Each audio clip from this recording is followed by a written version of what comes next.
Good evening, good day, ladies and gentlemen. This is Rustam Shah, and I'm here with Richard Godfrey. Mr. Godfrey is a Bachelor of Science at the University of Salford, and he does his computer science and system engineering and a postgraduate diploma at the European Business School. Richard also designed and successfully operated a number of avionics systems for a wide range of commercial and military aircrafts, including Boeing 747s and other military aircrafts. But today, Richard is here because we want to talk about the world's greatest mystery, aviation mystery, the MH370, the Malaysian Airlines aircraft, which was disappeared in 2004, almost 8 years now. Last month, 8 years. There are so many theories, Richard. First of all, welcome on my show. Thank you very much for giving us time. You're welcome. There are so many different theories about the disappearance of MH370, and from alien abduction to all sort of different things. But most of the people in the world now accept this analysis of Inmarsat satellite data, and where it suggested the aircraft ended up in southern Indian Ocean.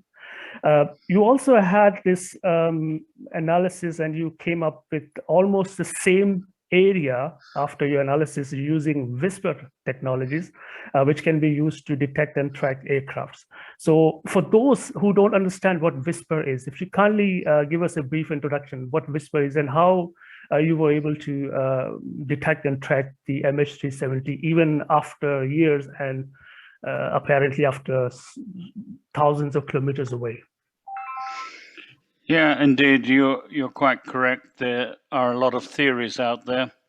I think there are over 150 books written on MH370, and each book has a different theory. So there are indeed a lot of disagreement among many people about what happened. I guess we will only find out by finding the wreckage, and that's why it's important to narrow down the crash location as much as possible. You talked about Inmarsat satellite data. Unfortunately, that is only available about every hour. In an hour, an aircraft can fly a long way. So it doesn't narrow down the crash location.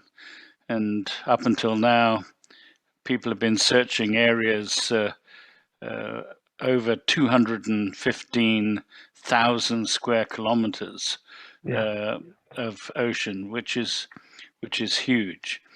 The advantage of Whisper data is it's available every 2 minutes, and it's radio signals which are sent by amateur radio people throughout the world to one another, sometimes short distances, but also right around the globe.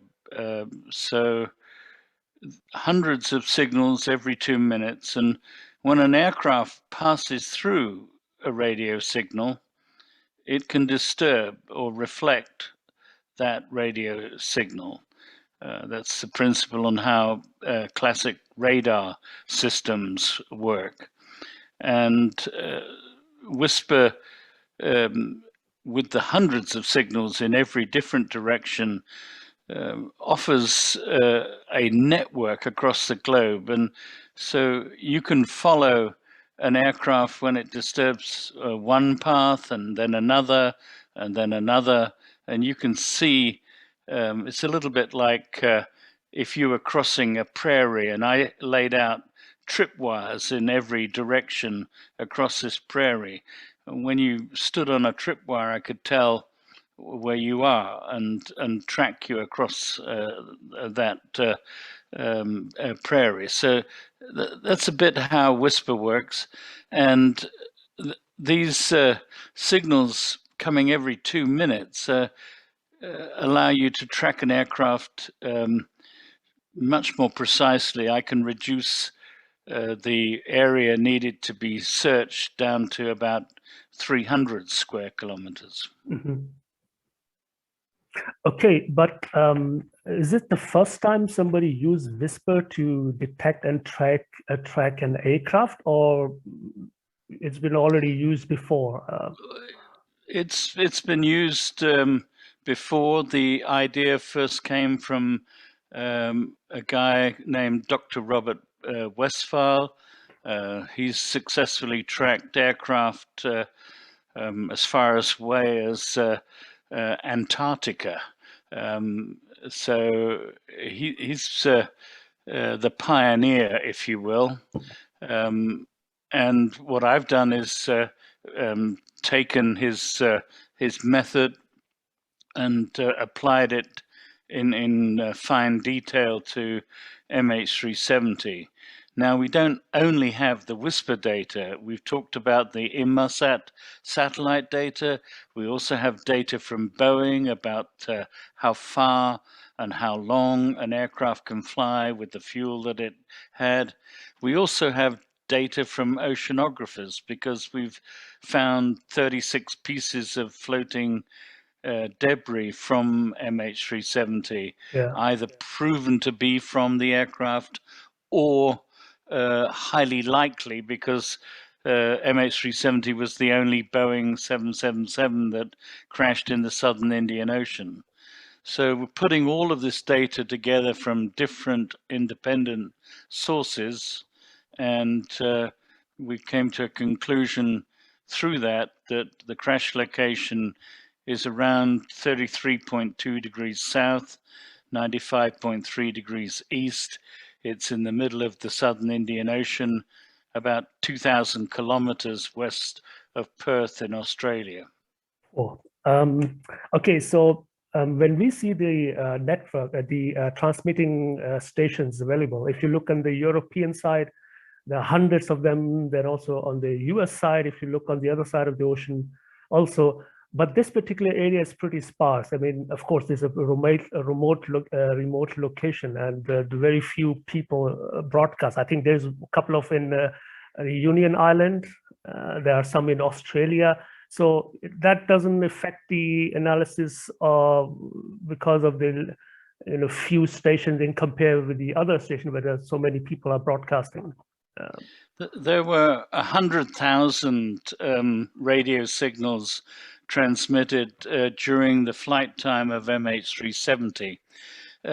Nowadays, there are 3 million every day. But back in 2014, even 100,000 gives you a lot of crisscrossing across the globe. There were a lot of those signals that went from Europe to Australia, or from USA to Australia, and they cross the Indian Ocean at all different points. The Indian Ocean is relatively empty of aircraft. There was, during the flight of MH370, just one other aircraft which was crossing the Indian Ocean from Perth to the Middle East. So it's very easy to pick up an aircraft because you can't confuse it with hundreds of others. So over Central Europe, there are hundreds of flights all the time in the air. Over the US mainland, there are lots of flights as well. But in the middle of the Indian Ocean, there's hardly any. Yes, yeah, that's a good point, because if it was a routine, flight where you can inspect another aircraft, you can say maybe it's a different aircraft, but this particular aircraft went on that time of the night. I mean, yeah, it makes sense. Okay, now I was reading the statement from the ATSB that they say that they are aware of your work and acknowledges that you are a credible expert on the subject of Malaysian 370. But the ATSB does not have technical expertise to and has not been requested to review the MH370 flight path paper you worked on. Is it almost like politely saying that are we not interesting, or they're just simply technically not capable of understanding your analysis? No, I've had an email from the ATSB saying they're taking my work very seriously. Even the chief commissioner of the ATSB is taking my work very seriously. It is true that the ATSB as a organization have experts in transport safety. That is their goal, and so they don't have experts in whisper, but they have other organizations in Australia, like the DSTG, the Department of Science and Technology group, which do have experts. They built over the horizon radar systems. They've used radio systems to track aircraft, and they do have expertise in whisper technologies. And I pointed out, in fact, in my latest paper, I quote two of the gentlemen from DSTG on the subject. So I pointed out to ATSB they can always ask help there, and there are others. There's a Professor Simon Maskell from the Liverpool University, who's not only reviewing my papers, he's building his own system based on using Whisper to detect MH370. So I expect in the coming weeks we'll hear from others who are reviewing, other academics that are independently reviewing my work. Okay, but this particular area you suggested was previously searched by ATSB, and apparently they did not find. You think this is because of the terrain there? It's a very rough terrain, lots of mountains, and is there any chance that if they go on their data again, they may find something? Yeah, when you're going out, previously they went out to search 120,000 square kilometers. When you've got an area that large, you get one pass of each point. Yeah. And you go up and down almost like mowing the lawn. You know, you go up a stripe and then you turn around, you come back down the same stripe. You don't have that much time. If you're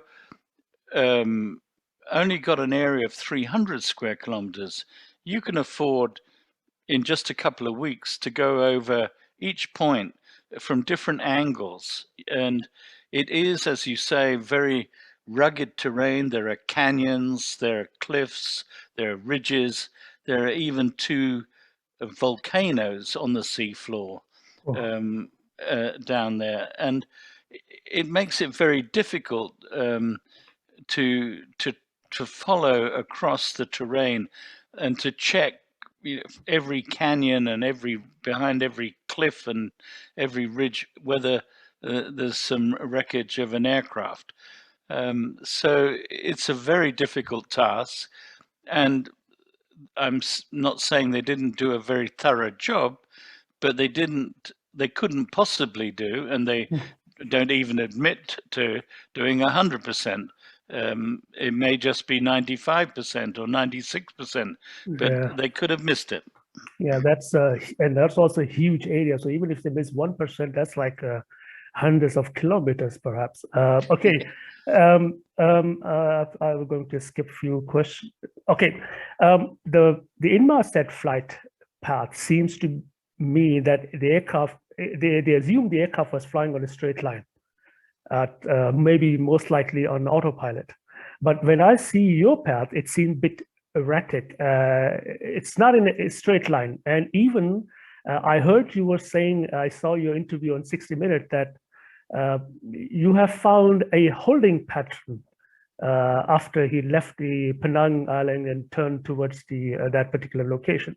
And he stayed there for around 22 minutes in a holding pattern. Now, okay, I know this is just a speculation, but if you have to speculate, what do you think, what was the reason of that? First of all, erratic path and this particular holding pattern. What was going on there? Well, a good question.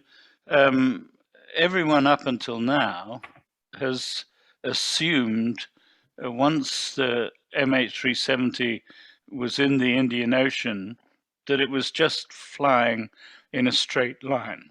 There is no reason that for that assumption, apart from the fact if you're trying to get as far away as possible from anywhere, then you would fly in a straight line. So it is, however, a huge assumption which people have made. And with Inmarsat satellite data only every hour, how do you know there wasn't a turn in between 1 hour and the next? Yeah. So I found with the 2-minute data, a holding pattern off the coast of Sumatra, as you mentioned, for 22 minutes. What was going on? Maybe there was some communication going on with authorities. Maybe he was just checking whether he was being followed by another aircraft. Maybe he was just biding time and considering his options and where he went next. I don't know. It doesn't help to speculate. When we find the wreckage and if we find the flight data recorder, then we'll know exactly what was going on, and we'll be a lot wiser. Yeah, that's a bit really strange, because he seems to be, I mean, most people point that it was the captain of the aircraft, Rustam Shah, who actually took over for some unknown reasons. But there are a few theories that he was politically active, and that particular day, the opposition leader, I think Anwar Ibrahim, was sentenced to 14 years or something, and he just got angry. But when we saw his data from his home simulator, it seemed that this thing was planned in advance for a long time, because they do have some tracks on his computers which suggested that he already thought of going in this direction. Or you think this was spontaneous because he just got angry and he said, okay, to hell with them, I'm just gonna go and make a political statement? I think it's well established that Captain Sahari Shah was politically active. He was also disappointed with the level of corruption in Malaysia. As you mentioned, Anwar Ibrahim was sentenced. He was sentenced to 6 years in prison. 6 years. On that very morning, the 7th of March 2014. So that may have been a trigger in the mind of Captain Sahari Shah. But as you also point out, it was simulated in general terms, a flight to fuel exhaustion in a remote location in the southern Indian Ocean on the home flight simulator. And it's not usual for someone. I know a lot of people who got the flight simulator and they fly to difficult runways with interesting aircraft. Yes. But they don't fly to the middle of the ocean and until fuel exhaustion just to see what happens. So that's that I find a bit of a smoking gun, I have to say. So it could be that he was angry, and that particular day he just snapped because he saw so many things, and then all of a sudden he heard the news that they sentenced or sent him, Anwar Ibrahim, to jail. And also one point to note that the co-pilot, this was his first flight with him. So he may be like over, polite with the captain, if you will, to please him. And he could have said, okay, go and get me a coffee, and they just close the door and lock the door. It's quite possible.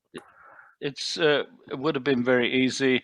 As you say, the co-pilot was on his last training flight before being finally given his full wings, so to speak, and he would, of course, a very senior captain would have a sway and tell the guy to go take a break, could easily lock him out of the cockpit, and then we did pick up the co-pilot's mobile phone. Yes. As the aircraft flew over Penang. Maybe he switched his phone back on because he was trying to communicate the only way he could, but unfortunately he couldn't get through. It's very difficult from a aircraft at speed and altitude to make a connection that's stable on a mobile phone. Can we also detect the altitude of this aircraft with the whisper, or it just direction, a general direction? Whisper can give you the position in terms of latitude and longitude. It can't give you altitude, but what you can detect is whether an aircraft speeds up because it is in a descent, or slows down because it's in a climb, and there's no evidence of a change of altitude of any significance during the flight. There are no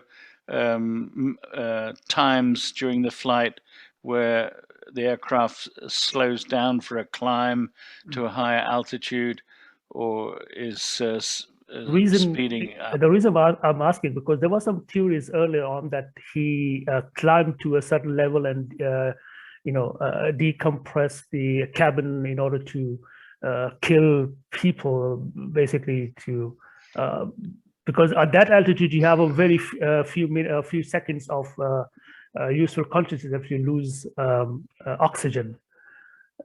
Or you think that the most of the people were You don't need to climb to do that. The aircraft was at 35,000 feet when it diverted.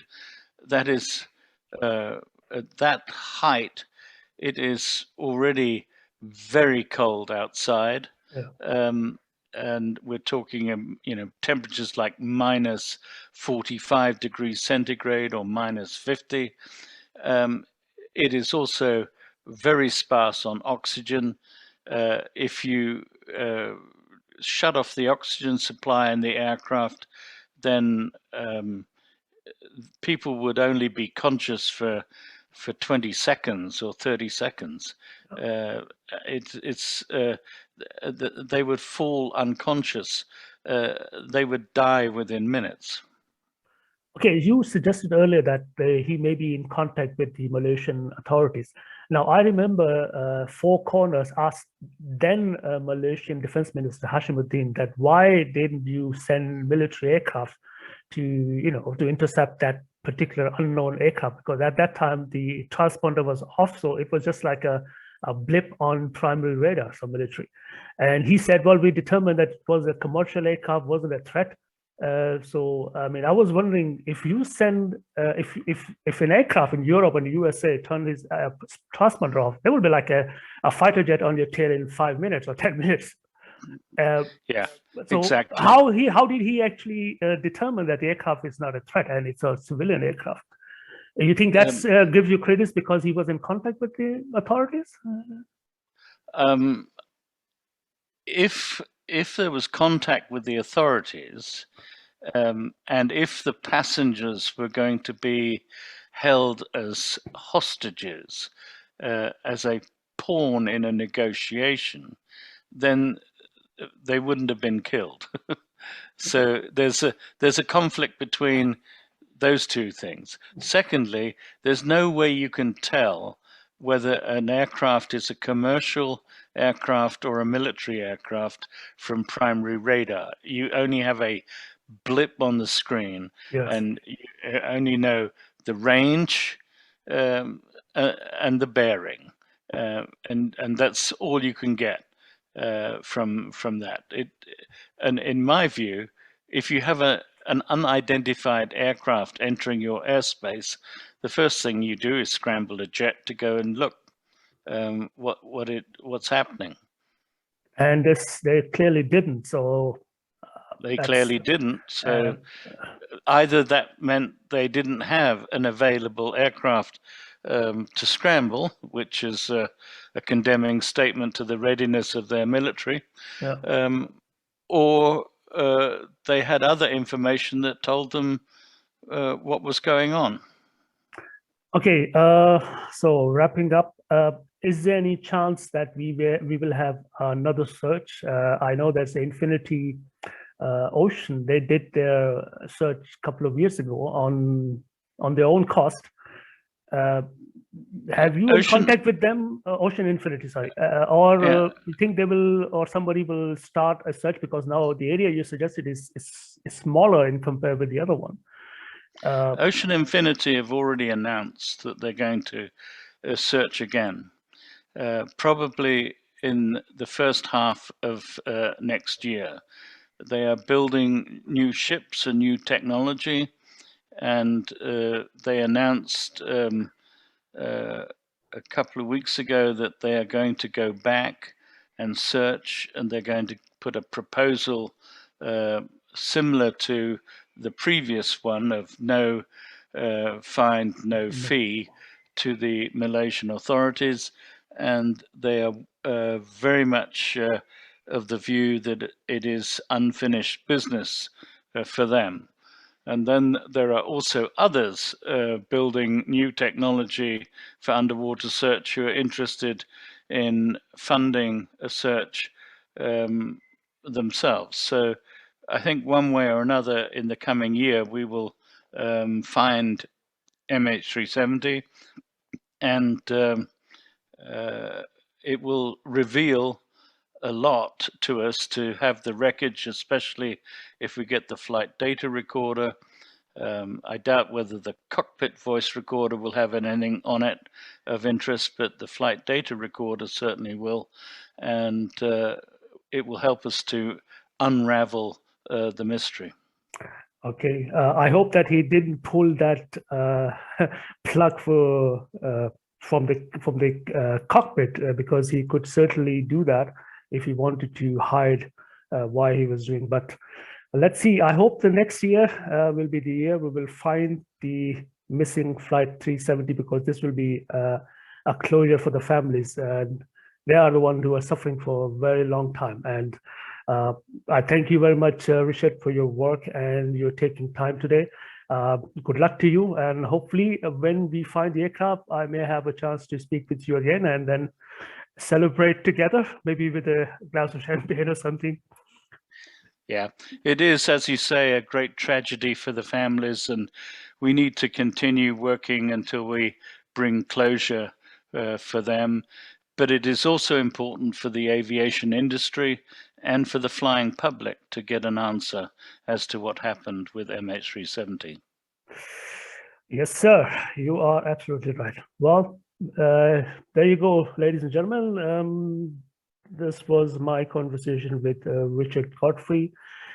If you want to go and find his work, he has his website, mh370search.com. Please go and check it out. Richard, once again, thank you very much. It was a pleasure. Yeah, thank you. Good night. Good night.